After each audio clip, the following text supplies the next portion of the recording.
অনেক অসুস্থ মানুষকে সেবা প্রদান করার জন্য, বিশেষ করে রক্তের ব্যবস্থাপনা করা। কোনো অসুস্থ মানুষ যদি সঠিক চিকিৎসা না নিতে পারেন, তার জন্য আমাদের এলাকার দরিদ্র মানুষের জন্য 50-এর অধিক কম্বল বিতরণ করছিলাম। এছাড়াও আসসালামু আলাইকুম। হিলফুল ফুজুল সংগঠন শিকারপুর বাজার কেশবপুর যশোর। আজকে আসছি আমরা ওই উক্ত প্রতিষ্ঠানের সভাপতি, সহসভাপতি এবং যুগ্ম সাধারণ সম্পাদকের সাথে কিছু কথা বলবো। এখন কথা বলবো যুগ্ম সাধারণ সম্পাদকের কাছে। আপনাদের প্রতিষ্ঠানটি কত সালে প্রতিষ্ঠিত হয়েছে এবং আগামী 17 নভেম্বর যে অনুষ্ঠানটি হতে যাচ্ছে, আপনারা কি প্ল্যান করেছেন? যে আমাদের হিলফুল ফুজুল সংগঠনটি প্রতিষ্ঠিত হয়েছে 2024 সালের পহেলা রমজান আমাদের বাজারে এখানেই প্রতিষ্ঠিত হয়েছে এবং আমরা এই মাহফিলের অনেকগুলো উদ্যোগ হাতে নিয়েছি। তার ভিতরে আমাদের হামনাত প্রতিযোগিতা, কোরআন প্রতিযোগিতা এবং বিভিন্ন স্কুলে রাসূল ইসলামের জীবনীর উপরে আমরা কিছু কুইজ প্রতিযোগিতা নিয়েছি। এখানে আমাদের স্কুলের শিক্ষার্থীরা তারা এইগুলো অংশগ্রহণ করতে পারবে এবং এদেরকে পুরস্কারের বিতরণের ব্যবস্থা আছে। হিলফুল ফুজুল সংগঠনটি অনেক উন্নয়নমূলক এবং সেবামূলক প্রতিষ্ঠান শুনছি, এবং আপনারা বিগত বছর কি কি উন্নয়নমূলক কাজ করেছেন যদি একটু বলতেন। ধন্যবাদ। শিকারপুর হিলফুল ফুজুল সংগঠন বাজার কেশবপুর যশোর এর উদ্যোগে গত বছর আমরা সর্বপ্রথম বার্ষিক ওয়াজ মাহফিল দিয়ে শুরু করছিলাম। তারপরে যে অর্থ ছিল, অর্থ দিয়ে আমরা শীতোর্তদের মাঝে 50-এর অধিক কম্বল বিতরণ করছিলাম। এছাড়াও শিকারপুর বাজার টু গাজীপাড়া রোড সংস্কার করছিলাম। তাছাড়া শিকারপুর বাজার টু চৌরাস্তা রোড সংস্কার করছিলাম। এছাড়াও আমরা হেফজ বিভাগে যারা এতিম, অসহায়, দুস্থ ছেলেমেয়ে পড়াশুনো করে তাদের জাম্পার ও গলাপটি বিতরণ করছিলাম। এবং শিকারপুর পাত্তরপাড়া হিজলতলা গ্রামের 60 ঊর্ধ্ব বয়সেরদের মাঝে আমরা কম্বল বিতরণ করছি এবং শীতোর্ত বস্ত্র বিতরণ করছি। এবং রমজানের আমরা ফিতরা বা সাক্কা, দান সাক্কা এই সংগঠনের মাধ্যমে আমরা করছিলাম। ধন্যবাদ। দর্শক শ্রোতা, আমরা এবার কথা বলবো এই হিলফুল ফুজুল সংগঠনের সভাপতির কাছ থেকে। আপনি যদি এই সংগঠন সম্পর্কে কিছু একটু বলতেন। ধন্যবাদ প্রিয় ভাইকে।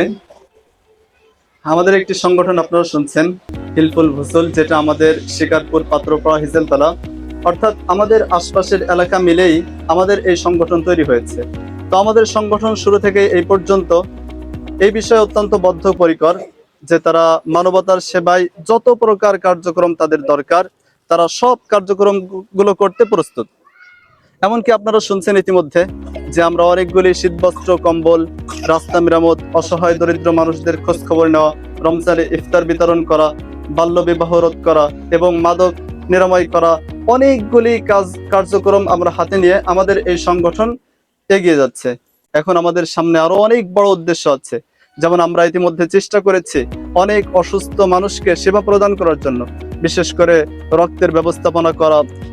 কোনো অসুস্থ মানুষ যদি সঠিক চিকিৎসা না নিতে পারেন, তার জন্য আমাদের এলাকার দরিদ্র মানুষের জন্য আমরা ফ্রি মেডিকেল ক্যাম্পের ব্যবস্থা করা, অনেকগুলো কার্যক্রম হাতে নিয়েই আমরা চলতেছি। তো এখন একটি কথা আমাদের সবার জানা দরকার, সেটা হচ্ছে যে আমরা কয়েকজন যুবক মিলে, আমাদের এলাকায় কয়েকজন স্বেচ্ছাসেবক মিলেই আমরা এই সংগঠনের কার্যক্রম শুরু করেছি। তো এখানে সবচাইতে বড় অবদান হচ্ছে আপনাদের প্রিয় এলাকাবাসী যারা আছেন, দেশ প্রবাসী যারা আছেন, তাদের প্রচেষ্টায়, আন্তরিক প্রচেষ্টায় আমাদের এই সংগঠন এই পর্যন্ত এসেছে। আপনারা আমাদের দূর সময়ে এলাকার মানুষের প্রয়োজনে আপনারা সহযোগিতার হাত বাড়িয়ে দিয়েছেন, যে কারণেই এই পর্যন্ত আমাদের সংগঠন এগিয়ে নেওয়া সম্ভব হয়েছে। তো আগামী দিনেও আপনাদের থেকে আমাদের বড় প্রত্যাশা যে আপনারা আমাদের সংগঠনকে সার্বিক পরামর্শ দিয়ে আমাদের অর্থনৈতিক কাঠামোকে আরো এগিয়ে নিতে আপনাদের কাছে আমি উদারত আহ্বান জানাচ্ছি।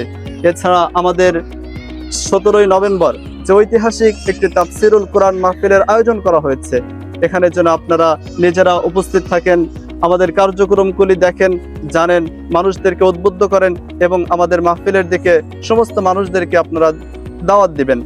আর সর্বোপরি একটি কথা, আমাদেরকে আর্থিকভাবে সহায়তা করে, আমাদেরকে পরামর্শ দিয়ে, আমাদেরকে সময় দিয়ে এবং আমাদেরকে আল্লাহ তাআলার দরবারে দোয়া করে আমাদেরকে ধন্য করবেন, এই আশাবাদ ব্যক্ত করেই আমি আমার কথা এখানে শেষ করছি। এতক্ষণে আপনারা আমাদের সাথে ছিলেন এবং শুনছিলেন উক্ত সংগঠনটির সভাপতি, সহসভাপতি এবং যুগ্ম সাধারণ সম্পাদকের কাছ থেকে তাদের মূল্যবান কথা শুনলেন এবং পরবর্তীতে আপনারা সবসময় এই সংগঠনটির পাশে থাকবেন, পাশে থেকে অর্থ দিয়ে হোক, সাহায্য করে হোক, তাদের পাশে থেকে তাদের সংগঠনকে অনেক দূরে যাতে এগিয়ে নিতে পারে এবং যে স্বপ্ন তারা লালন করছে, স্বপ্ন যেন তারা বাস্তবায়ন করতে পারে, এই কারণে আপনারা সবাই তাদের পাশে থাকবেন। আজকের মতো বিদায় নিচ্ছি। আসসালামু আলাইকুম।